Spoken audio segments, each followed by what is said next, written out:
Hi guys, you might remember a while ago I put on this this J-Cod 12,000 litre an hour variable pump. This cost me 105 quid, I think this was.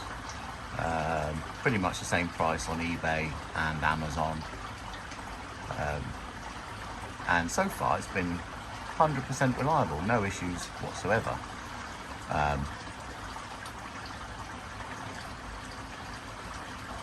Yeah, it's pretty good. It's pretty good. Sweet. Running it at the sweet spot there with about, it's about half. I say half of what it will do. It's not half of what it will do because you can't actually get it to go that low. But 5 lights, so it's about half of its variable zone, shall we say. So 5 lights, and it's giving me good flow. That's roughly what I want coming out of my shower. And I've got about 4. I can't show you at the moment. I've got about 4,000 litres an hour coming out of the moving bed, and at the moment it's running at 56 watts. I can't argue with that. That's pretty good. I did do some tests and I wrote all the figures down here. So let's say 5 lights, when I tested it, it was about 55 point whatever that is, 55.3. But there's all the figures basically for each of the individual stages. And it hovers around these figures. It may go up 1 watt and down 1 watt, but obviously that's no drama. So yeah, it's proved to be an exceedingly reliable pump. Now, before Christmas, I was on eBay and I came just doing a search for variable flow pumps, and I came across this, and the seller had these on offer, or was accepting offers. I'm guessing he had about a dozen of them in stock. Now, I managed to pick 2 of these up, delivered to my house for £37 each. So I thought I'd do a little unboxing. I've had a look at one already, and I'm pretty impressed with it for 37 quid. So I thought I'd unbox this one, and we'd just see how it is. I can show you. Yeah, they are made in China. That was always going to be the case for 37 quid, wasn't it?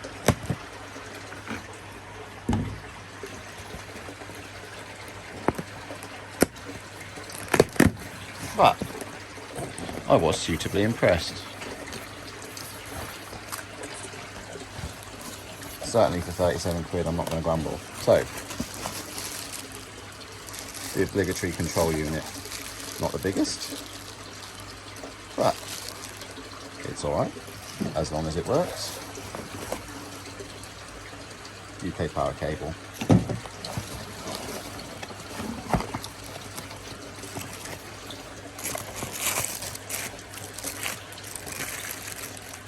In the box is the power transformer.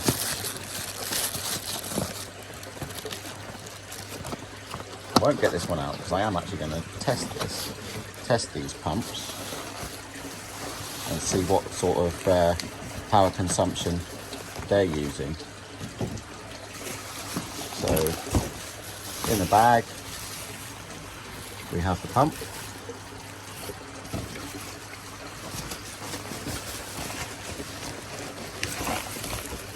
This is not easy one-handed. We have the pump, comes with the strainer cage. In the strainer cage is one of the hose tails for the outlet, and obviously on there is the other hose tail. Now Like I say, I'm not going to use this one because this one's still packaged nicely. I'll get the other one ready because I've already like fully unpacked that one. And I'll get it set up and I'll snap back to you and we'll do a test and see what it's like on power consumption. So right then guys, I've lashed up a little test rig. Annoyed the fry a little bit. Right, so 101 on this display. Who knows what it signifies apart from stage 1, which is the lowest setting.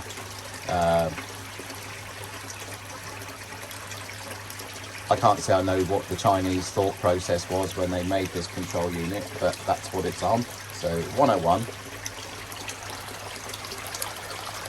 And that's the minimum flow. And achieving that flow is consuming 11.5 watts. So, as far as I know, this has got a 20 stage, yeah, it's got basically a 20 stage increase. So, slightly noticeable difference. And what's the extra wattage? We're now on 13 watts. So, I'm going to go up. Well, let's go up another 2.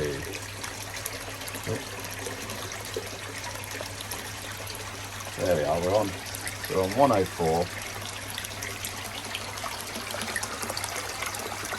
Very noticeable difference. Now this is on full chat, this is supposedly an 8,000 litre an hour pump. So looking at that, I'm actually quite impressed with that. It's actually quite good. So yeah, we're on 104 and we're running at 16.3 watts. So we do a little, let's go up halfway. There we are, 110. That's 110.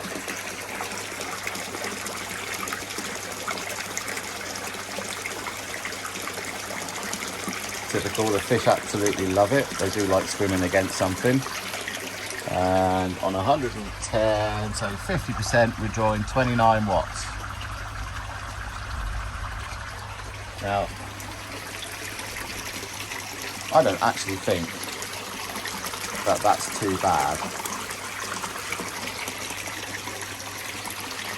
That would pretty much run this tank on 29 watts. Bearing in mind to achieve this flow there and that flow from the moving bed, that pump is running at 56 watts. I'd say that's pretty much nailed it for me on that one. But we go higher, so let's go up another 2. I'll press the wrong button. Nearly a disaster. Alright, so let's go up another 2. 1, 2. That's 114 now. And that is a strong flow. I'm actually going to tuck that under there now because I don't think the cable ties will like it, but that is pretty good. I'm quite happy with that. And we're now drawing 40 watts. So I'll pick it up 1 increment and you can see the watts climb. So we've just gone up 1. We've gone up to 47 watts. Now, bear in mind, this is only supposed to run at 50 watts. We're already almost there, to be fair. And that's on 116. So I clicked up 2. So let's go back 1. there we go, 44.3 watts at stage 15 on the pump. So I'm going to go full chat now, which is 120.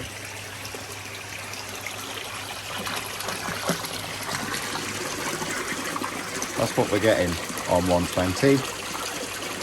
So that should be, and it is, I've got an 8,000 litre an hour pump out on the pond in the garden, and that's pretty much identical to that. So that's fine. It's only running through about a metre of hose.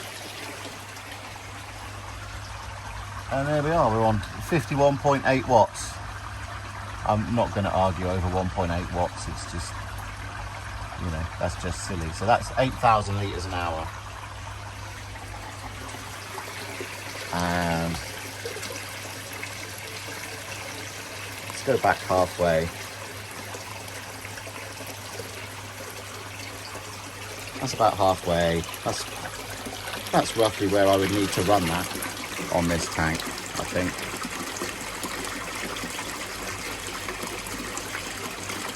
But like I say, I've got two.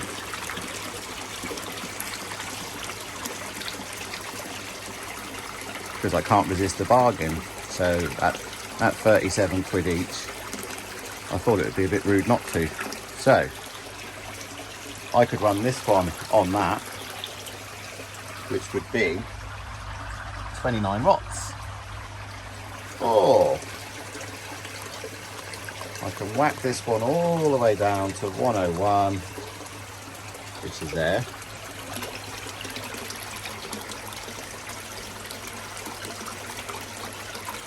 That's about perfect for my moving bed. Don't know how many litres an hour it is, but that's more than enough. And that is running at a measly 11 watts. So if I stick one of these on my moving bed and the other one on the old shower filter, running through the Tempest at potentially the same, maybe a couple more, so we could go up to, if we went up to 105 maybe on that.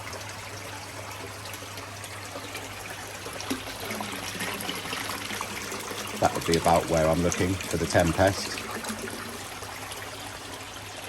And that would be running at 18 watts. So, at a grand total of 29 watts, I'm achieving the same flow from the old J-Cod 1200 litre an hour pump there, which is running at 56 watts. And for me, it gives me that extra bit of controllability and degree of separation, so I won't have to worry about this, because this is like super restricted in there. These ball valves have only got a very, very small hole inside, so I can do away with this. I can have one pump strictly for the Tempest and the shower, and then another pump which will go through the heater, which I'm actually very happy with. That was another one of my little Facebook bargains. That's a 1 kilowatt on there. It does admirably well, that one. So through the heater, through the pressure filter, into the moving bed, and then back into there. Probably give me a little bit more flow than that, but not too worried about that. And using pretty much half of the power consumption. So there's no branding on the boxes for these pumps. Yeah, all I can get there is that bit. Really, that's the only bit of branding I've found anywhere. So I'll show you the spec on the back of the pump in a second. I'll snap back to you with that. Okay, so there's the specs on the back of the pump. It's a DC 900. There is another one in the range, but this is the DC 900 that does 8,000 litres an hour, 24 volts at 50 watts. I can't tell if it's my eyes that it's blurry or it's the camera, but anyway, yeah, so 50 watts with a head of 3.5 meters. Now there is probably stronger pumps out there that give you a better head, but the other one in the range gave you, I think there was another one that gave you a head of like 5.5 to 6 meters. Obviously going to be a stronger pump to deliver that, but totally unnecessary for what, you know, for my requirements. So yeah, I was actually happy with this, and this can actually be run dry outside, so it can be run in the tank or out of the tank. Yeah, so more than happy. Actually, really well made, and it is quite a heavy little unit. There's a lot of weight in that, which would indicate there's either lots of resin filling the gap. Yeah. But the copper coils in there for a DC motor are going to be pretty beastly. So, but yeah, overall, really pleased with that purchase. Now I've just got to use them. They've been sat on the shelf for almost 3 months. Let's go back to the other one just so we can see it hasn't actually stopped working yet. There we are, that one's still chugging away. Quite happy in there.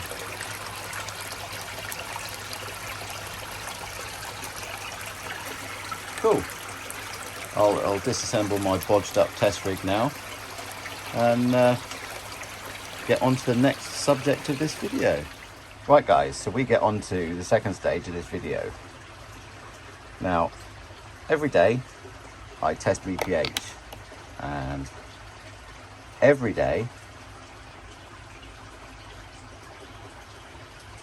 we're there. Not good, right? So every day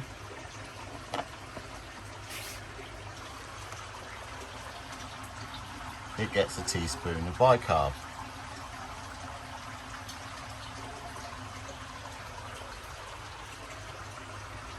And that's every day. So, obviously, being down here in the southwest, good old sunny Devon, we've got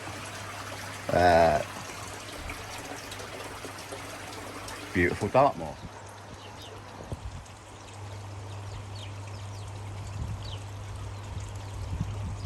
With all its soft water and peat, and obviously that gives us hideous problems with the old fish.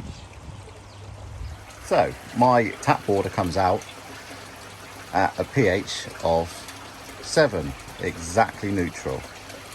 However, it is really soft, like really soft. I've not actually tested it for its hardness or KH and any of that stuff, just purely because it's obviously non-existent.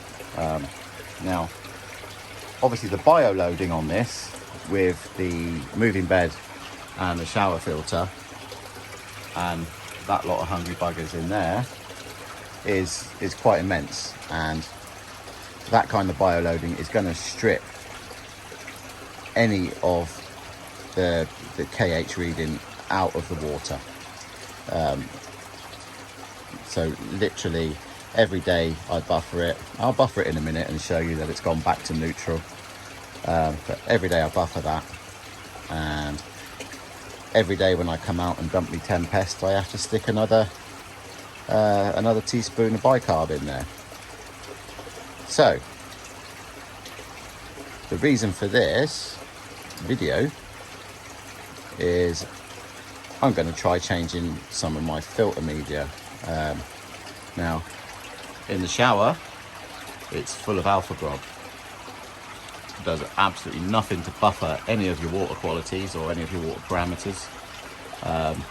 There is approximately 2 kilos of ethically sourced crushed coral in there as well, in a tray. 2 kilos of crushed coral does absolutely nothing, even with water flowing over it, to buffer the pH of this tank on a daily basis. So what am I going to replace it with? So what's in the box? I'm not going to cut the bag. I'll chuck it on the floor and get it out of the box, and then we'll take a look. Right then guys, so what am I pinning my hopes on to solve my water woes?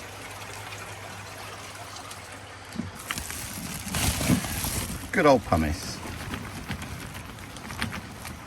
If all goes to plan, focus, that's better. If all goes to plan, this should, ideally, could possibly buffer my water anywhere up to a pH of 8. Now, this is 25 kilos, more than enough for my 1400 litre system. To be fair, realistically, I only actually need half of it. So we'll see how we go. This came from Richard over at Filter Pro. He's also got his YouTube channel called Pond Guru. If you don't follow him, you should. Knows his stuff. And he's a hive of knowledge. So obviously this stuff is expensive. So delivered to my house, this 25 kilo bag of pumice was 58 quid. Now there's cheaper pumice on eBay. The Curio Koi stuff, I think you can get it for about 42 quid a bag. Free delivery. The beauty of this is Richard's on the end of the phone, and you know, he's a pretty good guy, knows his stuff, so can't really fault it. And to be fair, it's much nicer to buy something from somebody with a face rather than just a faceless company on eBay. And you know, would that quality on eBay have been the quality of what this is? So anyway, getting this in the shower filter isn't this video, it's going to be another one. So if you want to see how that goes, obviously come back again for that part. And I'll stick some bicarb in me tank now, and then we'll come back and we'll do another pH. Unfortunately, the worst thing with this is every time I buffer this, it's quite a jump. So it's probably not the best situation for the fish, but I haven't lost any yet. They're all pretty healthy in there, quite happy. And then we'll do another pH test and see where we get to from where we are at the moment. So I thought I'd try and do this one-handed, and it's probably not going to pay off, but we'll give it a go. So literally jug of water on there. There's your bicarb. too much going on, it won't focus. There we are. Bicarb.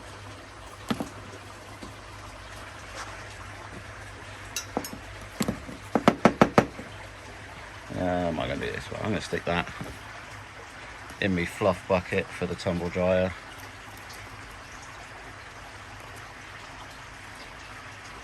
That's pretty much all I should need. Let's do a tad more, just a weeny bit.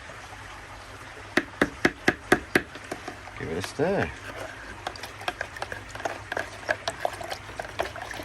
That's it.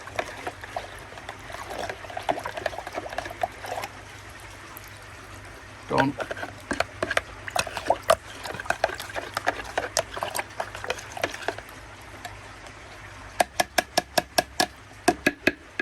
Done. Teaspoon over there. And what I do is literally, there's masses of water movement in there. I could stand here all day, but that'd be really boring.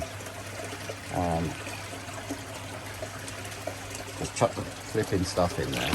Give the bucket a wash. That's in. Right.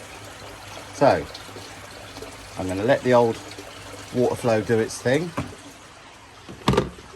Let that mix. I'll give it a couple of minutes, and then I'll come back to you and we'll do another pH test. Right then guys, sorry if this is a bit shaky. I'll try and do it all in one hit. There we're gonna go. In there.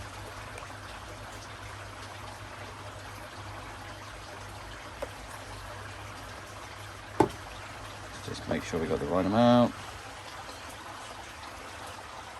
Focus. Yeah, spot on.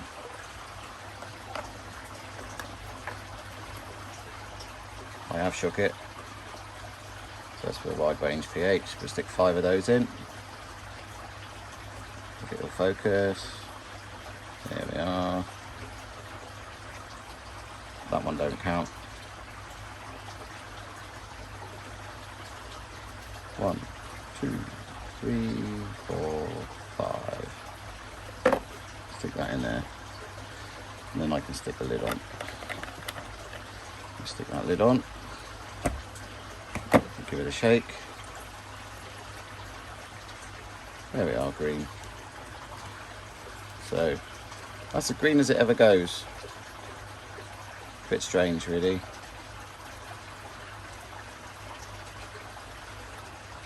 I seem to get a jump from the 6.5 green, or it goes up to like 8 focus, goes up to 8 or 9. What I want is stability, so if it goes to this, I'm happy for now, and I certainly don't want to be jumping from the orange colour all the way up to the blue colour, or even like that one. You know, that would just be too much of a jump, so that would be quite hard on the fish. So I'll take that, and then I'll just do it again tomorrow. And then hopefully at some point in the week we'll start playing with the pumice, and we can make some inroads into stability, or a bit more stability. Anyway, thanks for watching, and I'll see you on the next one.